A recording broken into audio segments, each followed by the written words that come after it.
어르신 3 이야기에 오신 여러분을 환영합니다.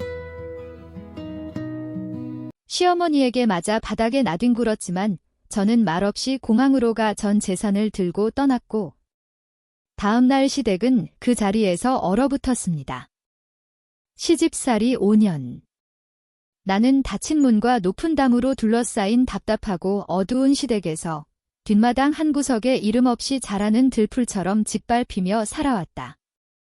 호화로운 파티장 한복판, 시어머니의 매서운 손바닥이 내 뺨을 후려쳤던 그 순간. 간신히 붙잡고 있던 내 마지막 인내심은 산산조각 났고 입가에는 비릿한 핏물과 함께 쓰디쓴 굴욕감이 배어나왔다. 아내가 겪는 수모 앞에서도 석상처럼 입을 다문 남편을 보며 나는 깨달았다. 행복이라는 이름의 이 감옥에서 단 1초도 더는 죽어갈 수 없다는 것을. 최 여사댁 며느리로 산 5년 동안 나를 위한 삶은 단 하루도 없었다. 남들은 서울의 부촌 며느리, 잘나가는 사업가의 아내가 되었으니 전생에 나라를 구한 복이라도 받은 줄 알지만 그 속은 썩어 문드러진 지 오래였다. 내 이름은 하윤. 본래 자존심 강하고 내 커리어에 자부심을 느끼던 여자였다. 하지만 별표 민준 별표이라는 남자의 집안에 발을 들인 순간부터 낡아 빠진 가부장적 관습과 남편의 우유부단함은 나라는 사람을 서서히 갉아먹었다. 그날 오후 서울의 하늘은 금방이라도 난물을 쏟아부을 듯 잿빛이었다. 연말 홍보 프로젝트로 회사 전체가 전쟁터 같았다. 이번 승진 심사에 목숨을 건 프로젝트였다. 시침이 숫자 6을 지나 6시 반을 향해 갈 때쯤 내 핸드폰이 발작하듯 울려댔다. 민준이었다. 전화를 받자마자 짜증 섞인 목소리가 고막을 찔렀다. 오늘이 자신의 차장 승진 축하 파티인데 온 식구가 기다리는데 아직도 안 오고 뭐 하냐는 타박이었다. 나는 앵무새처럼 죄송해요. 금방 가요 라는 말만 남기고 동료에게 마지막 서류를 넘긴 뒤 회사 문을 박차고 나왔다. 퇴근길 강남대로는 꽉 막혀 있었고 내 속은 타들어갔다. 집에 도착했을 때 주방에서는 고소한 음식 냄새가 진동했지만 거실 공기는 얼음장보다 차가웠다.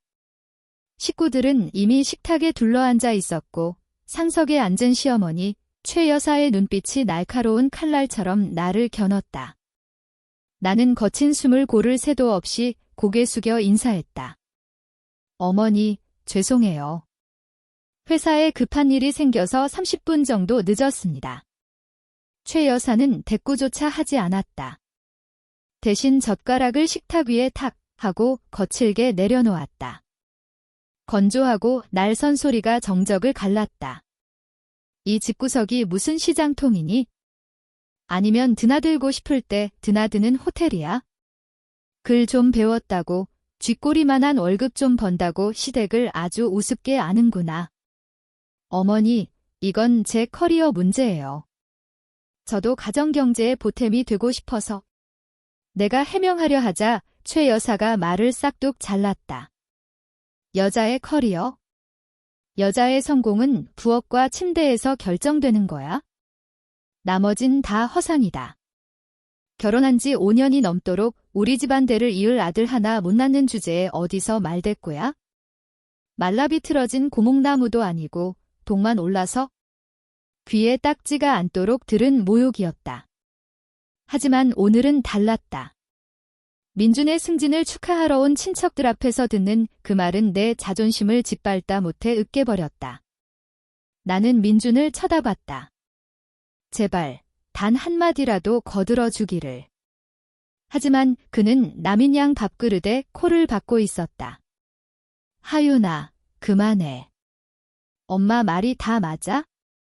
토 달지 말고 앉아. 그의 비겁한 한마디에 절망감이 울컥 치솟았다. 욱하는 마음에 나는 금기를 건드리고 말았다. 아이 문제는? 경제적 기반 먼저 잡자고 우리 부부가 합의한 거잖아요. 그 말이 끝나기가 무섭게 검은 그림자가 덮쳤다. 최 여사가 벌떡 일어나 내 뺨을 후려쳤다. 짝! 거실을 쩌렁하게 울리는 파열음. 고개가 획 돌아갔고 귀에서는 삐 하는 이명이 들렸다. 입안이 터져 비릿한 피 맛이 났다. 중심을 잃고 바닥으로 쓰러지며 테이블 모서리에 부딪힌 손이 욱신거렸다. 하지만 뺨의 고통보다 더 뼈아픈 건 민준의 태도였다. 그는 미동도 하지 않았다. 말리기는커녕 마치 죄인이 마땅한 벌을 받았다는 듯 싸늘한 눈으로 나를 내려다보고 있었다. 그 순간 내 심장은 차갑게 식어버렸다. 5년의 인내, 5년의 희생이 주마등처럼 스쳐 지나갔다. 가짜 행복이라는 껍데기를 위해 내 청춘과 존엄을 바친 건 철저한 실수였다. 그 따귀 한 대가 기나긴 최면에서 나를 깨웠다. 나는 울지 않았다. 소리 지르지도 않았다. 그저 조용히 일어나 입가에 피를 닦아내고 최 여사와 민준을 똑바로 응시했다. 그리고 뒤도 돌아보지 않고 2층으로 올라갔다. 더 이상 이곳에 머물 이유는 단 1초도 없었다. 침실로 들어와 문을 걸어 잠갔다. 아래층에서 들려오는 최 여사의 고함 소리는 이제 더 이상 나를 상처 입히지 못했다. 나는 옷장 깊숙한 곳에서 작은 캐리어를 꺼냈다. 손은 떨렸지만 행동은 거침없었다. 신분증, 편한 옷 몇 벌, 그리고 결혼 전의 추억이 담긴 물건들만 챙겼다. 이 방의 모든 것이 혐오스러웠다. 나는 금고 속에 있던 부부 공동 명의의 통장을 꺼내보았다. 2억 원 이 돈의 8할은 내 월급과 보너스, 그리고 결혼할 때 친정 부모님이 쥐어주신 종잣돈이었다. 민준이 보태건 쥐꼬리만 했지만 그는 늘 이 돈을 자기 것이라 여겼다. 나는 망설임 없이 뱅킹 앱을 켜고 오래전 만들어두고 쓰지 않았던 내 명의의 계좌로 2억 원 전액을 이체했다. 이건 도둑질이 아니었다. 앞으로 닥칠 폭풍 같은 삶 속에서 나를 지키기 위해 내 피와 땀을 되찾는 정당방위였다. 메모장을 찢어 딱 한 줄만 적었다. 조용히 잊고 싶어. 그 쪽지를 민준의 베개 위에 올려두었다. 구구절절한 이별 통보도 변명도 필요 없었다. 나를 소중히 여기지 않는 사람들에게 말은 사치일 뿐이다. 밤 11시. 옆방에서 민준의 코 고는 소리가 들려왔다. 아내가 맞았는데도 저렇게 잠이 오다니. 나는 캐리어를 들고 도둑고양이처럼 계단을 내려왔다. 적막한 집, 칭찬 한 번 못 듣고 수천 번 밥상을 차렸던 부엌을 한 번 쏘아보고는 현관문을 나섰다. 서울의 밤바람이 매섭게 뺨을 때렸지만 정신은 그 어느 때보다 맑았다. 지나가는 택시를 잡아탔다. 기사님, 김포공항으로 가주세요. 차창 밖으로 멀어지는 가로등 불빛을 보며 마음이 깃털처럼 가벼워지면서도 한편으론 두려움이 엄습했다. 가장 빠른 비행편을 검색했다. 새벽 2시, 별표 부산, 별표 행 비행기가 있었다. 바다와 햇살의 도시. 언젠가 정착하고 싶다고 말했을 때 민준이 어머니 모셔야지 무슨 소리냐며 일축했던 그곳. 이제 나는 혼자 간다. 공항에 도착하자마자 핸드폰 전원을 껐다. 시댁의 저주 섞인 문자도 변명도 듣고 싶지 않았다. 탑승 대기실에 앉아 오가는 사람들을 보았다. 여행 가는 사람, 출장 가는 사람. 그리고 나, 잃어버린 나 자신을 찾으러 가는 사람. 비행기가 이륙하고 발 아래 서울의 불빛이 점처럼 작아지다 구름 속으로 사라졌다. 나는 눈을 감았다. 진짜 내 인생은 이제 시작이다. 부산은 짭조름한 바다 냄새와 해운대 너머로 떠오르는 눈부신 일출로 나를 맞이했다. 공항을 나서며 그토록 갈망하던 자유의 공기를 들이마셨다. 하지만 해방감도 잠시, 냉혹한 현실이 닥쳐왔다. 낯선 도시, 집도 직업도 없이 5년의 결혼 생활을 끝낸 이혼녀. 그게 나였다. 광안리 해변 근처의 작은 비즈니스 호텔을 잡았다. 짐을 풀고 큰맘 먹고 핸드폰을 켰다. 켜자마자 수백 통의 부재중 전화와 메시지가 폭풍처럼 쏟아졌다. 민주는 2억 들고 튀었냐? 도둑년아라며 저주를 퍼부었고 최 여사는 당장 잡아와서 온 동네 망신을 주겠다, 친정에 알리겠다며 협박했다. 글자 하나하나가 칼날 같았지만 이상하게도 아프지 않았다. 그저 그들의 이기심이 역겨울 뿐이었다. 막막함 속에서 문득 대학 동창 별표 수진, 별표이 떠올랐다. 3년 전 부산으로 내려와 자리 잡은 친구였다. 떨리는 손으로 전화를 걸었다. 내 목소리를 듣자마자 수진은 무슨 일이냐며 호들갑을 떨었다. 자초지종을 이야기하자 30분도 안 돼서 그녀가 호텔 로비로 들이닥쳤다. 수진은 나를 끌어안고 미친년, 왜 진작 말 안 했어? 라며 욕과 함께 눈물을 쏟았다. 수진은 나를 데리고 별표 혜린, 하이린, 별표이라는 변호사를 찾아갔다. 부산에서 이혼 소송으로 꽤 이름 날리는 점고 유능한 변호사였다. 세련된 사무실에서 나는 혜린에게 모든 걸 털어놓았다. 얼굴과 팔에 남은 시퍼런 멍 자국을 보여주며 노예 같았던 삶을 고백했다. 혜린의 눈빛이 차갑게 빛났다. 하윤 씨, 이건 단순한 부부 싸움이 아닙니다. 명백한 가정폭력이에요. 그리고 2억 원. 걱정 마세요. 혼인 기간 중 형성된 공동재산이고 기여도가 하윤 씨 쪽이 압도적으로 높아요. 게다가 폭력 피신 중 신변 보호 차원에서의 점유니까 법적으로 충분히 다퉈볼 만합니다. 혜린은 자신이 끝까지 돕겠다고 확신을 주었다. 수진 역시 당분간 자기 오피스텔에서 지내라며 내 손을 꼭 잡았다. 친구와 조력자의 온기가 얼어붙은 내 마음을 녹였다. 나는 며칠간 부산 바다를 보며 멍하니 파도 소리에 귀를 기울였다. 그리고 구직 사이트를 뒤지며 홀로 서기를 준비했다. 나는 더 이상 참는 며느리 하윤이 아니었다. 하지만 그 짧은 평화는 주말 오후 산산조각 났다. 면접을 보고 기분 좋게 돌아온 참이었다. 수진네 오피스텔 경비실에서 연락이 왔다. 정문에서 웬 사람들이 나를 내놓으라며 난동을 부리고 있다는 것, 심장이 쿵 하고 내려앉았다. 올 것이 왔다. 수진과 함께 로비로 내려갔을 때 눈앞의 광경에 숨이 턱 막혔다. 민준과 최 여사, 그리고 험상궂은 남자 둘이 서 있었다. 나를 발견한 최 여사가 찢어지는 목소리로 고래고래 소리를 질렀다. 동네 사람들. 저기 전연 좀 보세요. 시댁돈 훔쳐서 야반도주한 며느리입니다.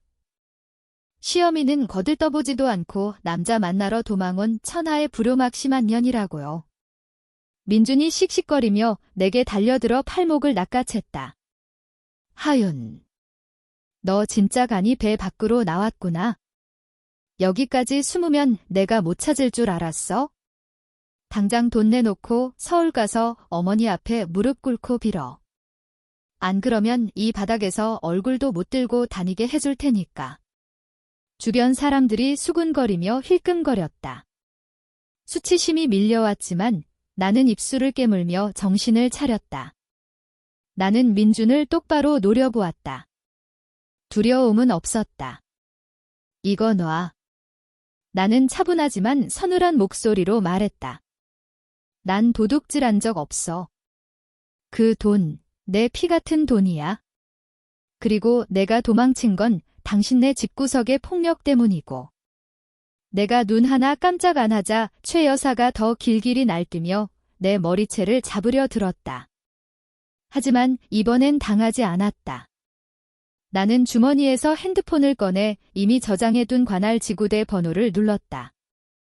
동시에 가방에서 혜린 변호사가 챙겨준 고소장 사본과 상의 진단서를 꺼내 들었다.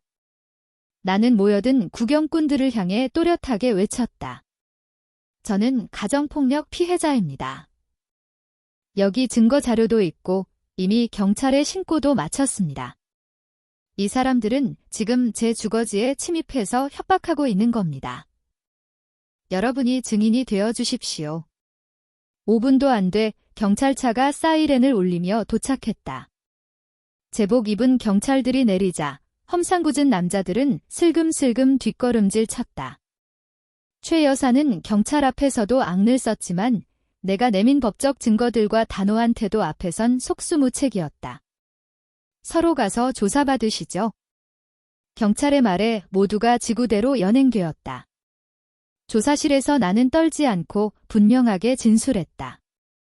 절대 하부는 없으며 모든 건 법정에서 가리겠다고. 민준과 최 여사는 공공장소 소란 및 협박 혐의로 경고를 받고 씩씩거리며 쫓겨났다. 멀어지는 그들의 뒷모습을 보며 나는 긴 한숨을 내쉬었다. 비로소 깨달았다. 침묵과 인내는 악인들을 더 기고만장하게 만들 뿐이라는 것을.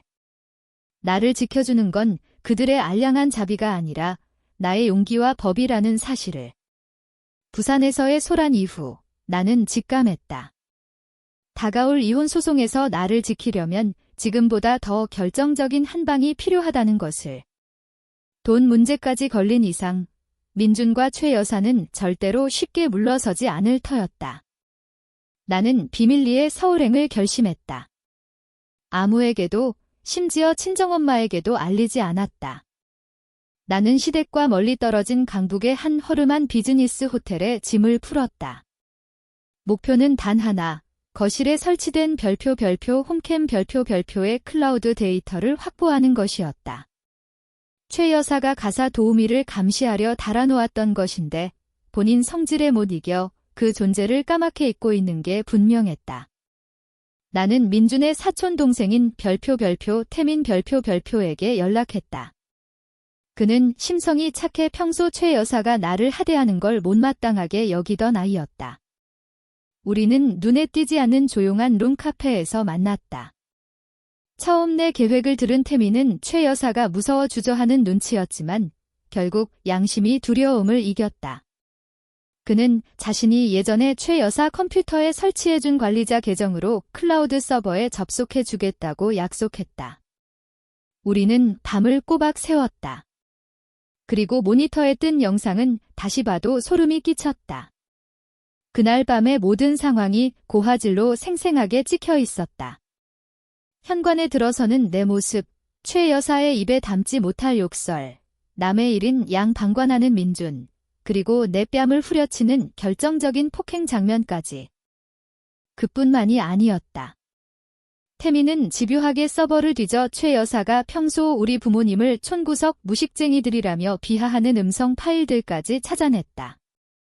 손에 쥔 USB가 묵직했다. 이건 단순한 파일이 아니었다.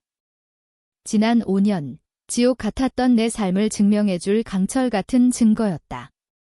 나는 기세를 몰아 은행으로 달려가 지난 5년치 입출금 내역서를 모조리 떼었다. 공동계좌의 돈 대부분이 내 월급과 보너스에서 나왔음을 증명할 자료였다. 서울을 떠나기 전 멀리서 옛 시댁을 바라보았다. 한때 행복한 가정을 꿈꿨던 그곳은 이제 잿빛 흉가처럼 보일 뿐이었다. 증오도 미련도 없었다.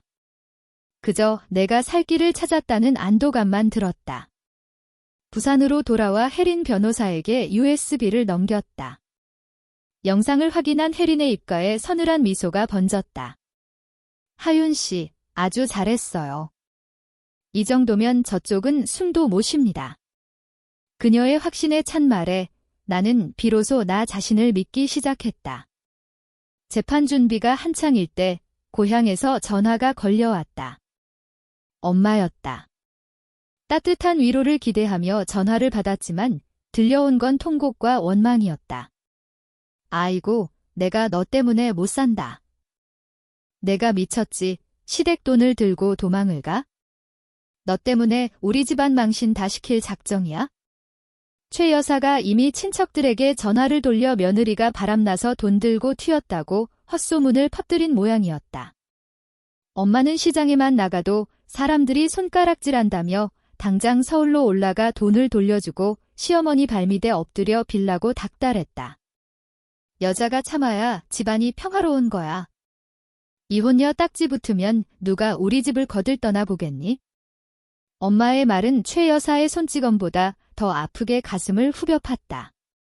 나는 억울함을 토해냈다. 맞고 살았다고, 남편은 구경만 했다고, 내가 도망치지 않았다면 맞아 죽었을지도 모른다고 울부짖었다. 하지만 평생을 시골의 낡은 관습 속에 갇혀 살아온 엄마에게 내 고통은 닿지 않았다. 엄마는 잔이 뗀 굴뚝에 연기 나려며 내가 뭘 잘못했으니 시어머니가 그랬을 거라고 오히려 나를 몰아세웠다. 급기야 돌아오지 않으면 모녀의 연을 끊겠다는 협박까지 서슴지 않았다. 눈물이 볼을 타고 흘러내렸지만 목소리는 떨리지 않았다. 나는 단호하게 말했다. 엄마, 나 엄마 딸이잖아. 엄마는 내 편이어야 하잖아.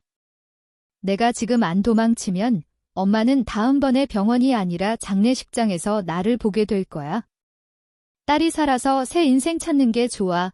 아니면 죽어서 그 잘난 가문의 체면 지키는 게 좋아? 수화기 너머로 엄마의 흐느끼는 소리만 들려왔다. 나는 알았다. 한 세대에 굳어진 사고방식을 바꾸는 건 불가능에 가깝다는 것을. 나는 전화를 끊었다. 세상에 홀로 남겨진 기분이었다. 시댁의 공격은 예상했지만 친정의 배신은 뼈아팠다. 하지만 남을 위해 다시 지옥으로 걸어 들어갈 수는 없었다. 나는 이제 나 스스로를 구원해야 했다. 누구도 내 행복을 대신 만들어주지 않는다. 오직 나만이 할 수 있다. 드디어 결전의 날, 가정법원 법정. 공기는 무겁고 차가웠다. 민준과 최 여사는 꽤 비싸 보이는 변호사를 대동하고 나타났다. 민준은 나를 죽일 듯 노려봤고 최 여사는 쉴 새 없이 입을 벙긋거리며 저주를 퍼붓는 듯 했다. 상대 측 변호사는 시작부터 나를 부도덕한 아내로 몰아갔다. 시댁의 허락 없이 가출했으며 과거 서울 직장 동료들과 찍은 사진을 교묘하게 편집해 외도 증거라며 내밀었다. 그러면서 2억 원 반환은 물론 위자료까지 청구했다. 민주는 법정 한가운데서 눈물을 훔치며 자신은 아내를 끔찍이 사랑했지만 배신당했다며 피해자 코스프레를 했다. 피고석에 앉은 나는 그 촌극이 가소로웠다. 내 변호사 혜린이 자리에서 일어났다. 그녀는 상대의 헛소리에 일일이 반박하는 대신 침착하게 재판장에게 영상 증거 채택을 요청했다. 대형 모니터에 홈캠 영상이 재생되자 법정 안에는 정막이 감돌았다. 최 여사의 살기 등등한 폭행과 민준의 비겁한 방관이 적나라하게 드러났다. 이어지는 부모님 모욕 녹취록, 나의 정신과 진단서와 상해 진단서가 쐐기를 박았다. 그리고 2억 원의 출처. 혜리는 5년치 계좌 내역을 들이밀며 그 돈이 나의 노동으로 만들어진 재산임을 수학적으로 증명했다.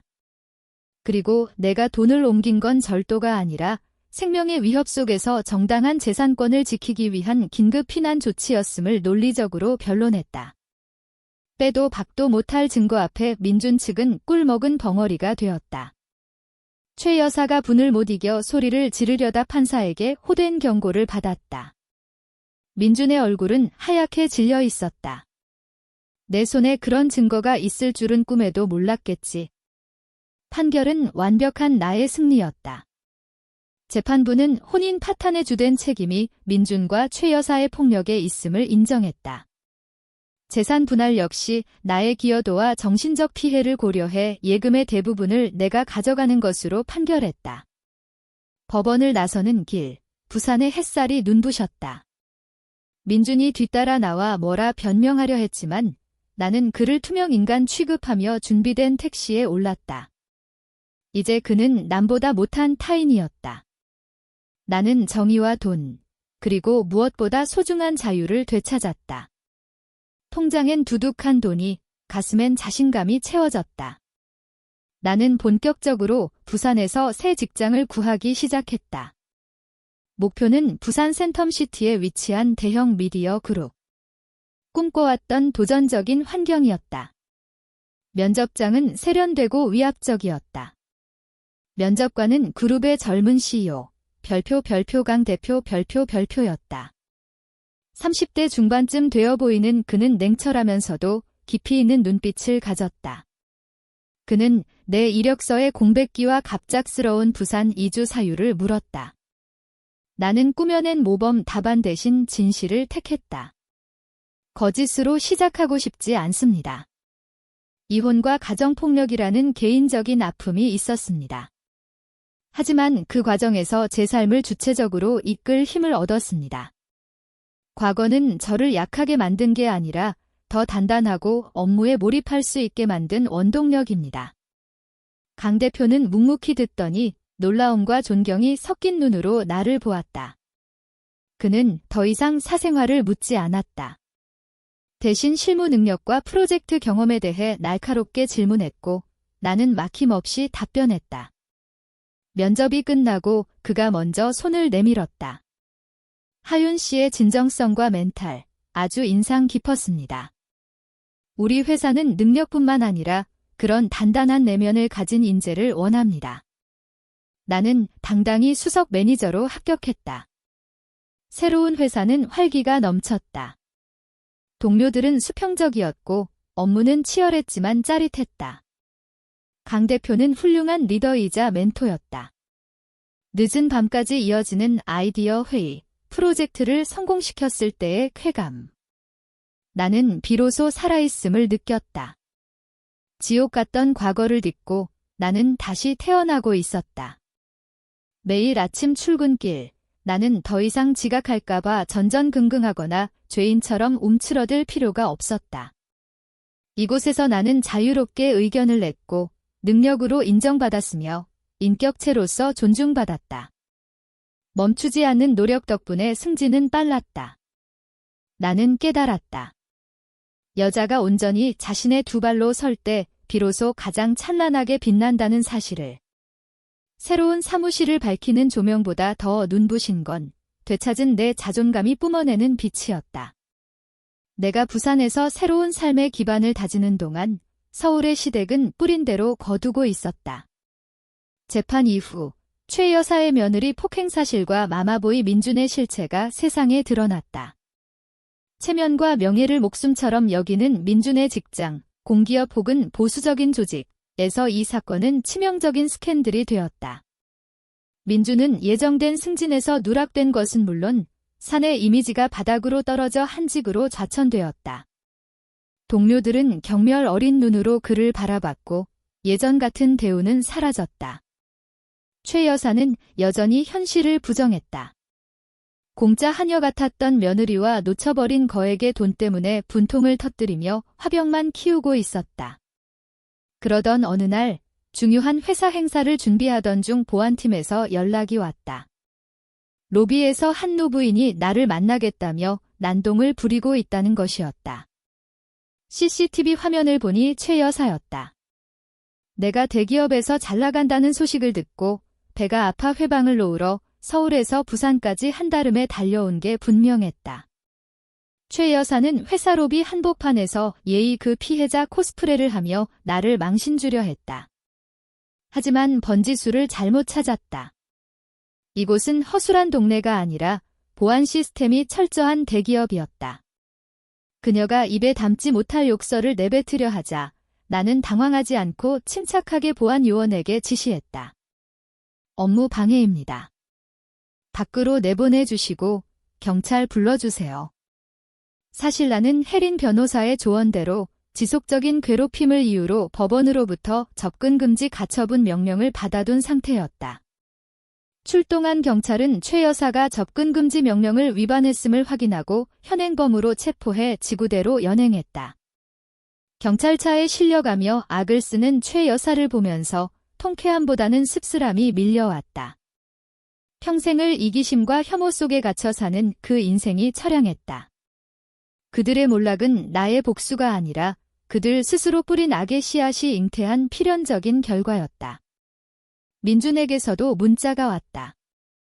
하윤아, 내가 잘못했어. 엄마는 내가 막을게. 제발 돌아와 줘. 구질구질한 구애였다. 나는 피식 웃으며 가차없이 차단 버튼을 눌렀다. 사람은 고쳐 쓰는 게 아니다. 그는 반성한 게 아니라 내가 제공했던 안락함이 아쉬울 뿐이라는 걸 너무나 잘 안다. 나는 더 이상 가치 없는 인간들에게 1분 1초도 낭비하고 싶지 않았다. 내 인생은 온전히 나의 것이니까. 부산에 정착한 지 6개월, 나는 홍보팀 팀장으로 승진했다. 그동안 모은 돈과 연봉을 합쳐 광안리 해변이 내려다 보이는 작은 아파트를 샀다. 크지는 않지만 내가 좋아하는 식물과 햇살로 가득 채운 나만의 성이었다.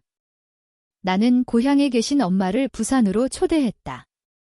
딸이 얼마나 멋지게 성공했는지, 얼마나 당당하게 살고 있는지 보여드리고 싶었다. 눈부신 바다 뷰가 보이는 내 집에서 엄마는 끝내 참회의 눈물을 흘렸다. 하윤아, 엄마가 미안하다. 내가 늙고 생각이 짧아서 내 인생 망칠 뻔했어. 이렇게 잘 사는 걸 보니 내 선택이 100번 옳았다. 우리는 서로를 부둥켜 안고 울었다. 파도 소리가 지난날의 오해와 상처를 씻겨 내려주었다. 어느 주말 오후, 강 대표가 해변 산책을 제안했다. 우리는 붉게 물드는 석양을 배경으로 고운 모래사장 위를 나란히 걸었다.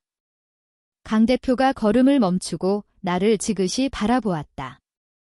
하윤 씨, 지난 시간 동안 당신을 지켜봤습니다. 당신의 업무 능력뿐만 아니라 단단하고 아름다운 내면을 존경하게 됐어요. 앞으로의 길, 대표와 직원이 아니라 당신을 아끼는 한 남자로서 함께하고 싶습니다. 심장이 쿵 하고 내려앉았다. 끔찍했던 상처 때문에 다시는 사랑을 믿지 않겠다고 다짐했었다. 하지만 강 대표의 배려와 기다림, 그리고 진심은 얼어붙었던 내 마음을 서서히 녹이고 있었다. 나는 깨달았다. 세상 모든 남자가 민준 같지는 않다는 것을. 그리고 나는 충분히 사랑받을 자격이 있는 여자라는 것을. 나는 멀리서 부서지는 파도를 바라보며 환하게 웃었다. 가식 없는 진짜 미소였다. 나는 과거를 떨쳐낼 만큼 용감했고 나 자신을 지킬 만큼 강인했으며 이제 다시 사랑을 시작할 만큼 성숙해졌다. 내 인생은 진흙탕을 뚫고 피어나는 연꽃과 같았다. 부산은 단순한 도피처가 아니라 내가 다시 태어난 성지였다. 광안대교의 야경이 반짝이는 밤, 나는 직감했다. 앞으로 내 인생엔 따스한 볕들 날만 남았다는 것을. 나는 강 대표의 손을 잡고 미래를 향해 발걸음을 옮겼다. 아파트 발코니에 서서 부산의 짭조름한 바다 냄새와 자유의 공기를 깊이 들이마신다. 과거의 아픔은 이제 희미한 흉터로 남아 나에게 교훈을 준다.